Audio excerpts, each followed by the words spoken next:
actions and perhaps present evidence, because when you make those allegations, you must also present evidence. There's no way SADC will just listen to the hearsay. And therefore, I think what they have to do, what they will be doing, it will be collecting evidence that they can share with SADC. But as you know that this is a summit of the leaders later this week. You cannot be in the assembly as a person who's not a leader of government, and therefore maybe on the margins of that meeting, then you can send people to engage them, as we've seen previously, where there were issues in the region where the leaders would meet, but those who are part of these negotiations, who are not part of government in that particular country, will be in the hotel and will be called and meet leaders in the closed sessions in the room to get information, and that information will be communicated to the leaders.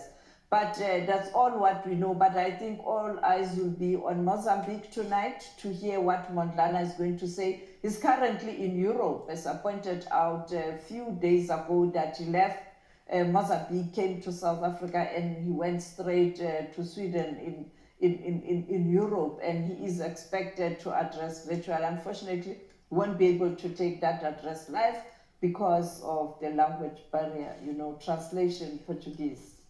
And at the same time, you speak about SADC. This is a body that will now be under scrutiny again, given what took place when it comes to the elections in Zimbabwe, the handling of that matter thereof, and a number of issues as well. So certainly a number of those who are monitoring this will be interested to see if these principles of democracy and elections that are upheld by this organization will come into play.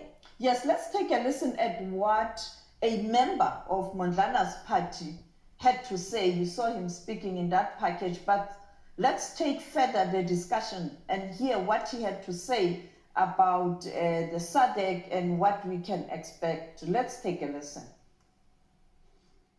The Constitutional Court has got the last say, and normally they've got 15 days. But because of the complexity of this process, the Constitutional Court asked for further 20 days, meaning that probably by the 15th of next month, that's when we are going to have the final result. But there is one good point, is the Constitutional Court asked the National Electoral Commission to explain why are there so many differences between the elections for the Provincial Assembly, for the National Assembly, and for the President. It doesn't make sense.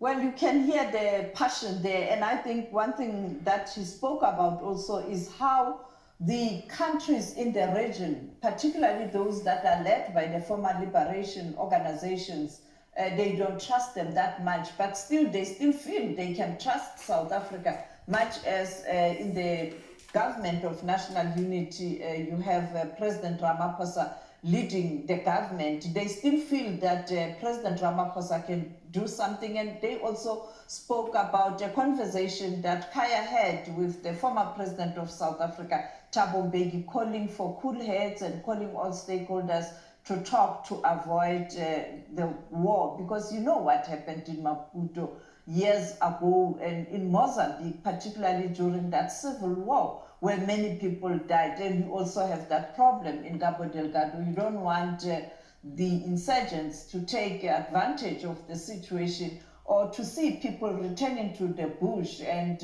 you see again rebel movements. And therefore I think it's critical for that meeting in Harare to come up with something to ensure that there's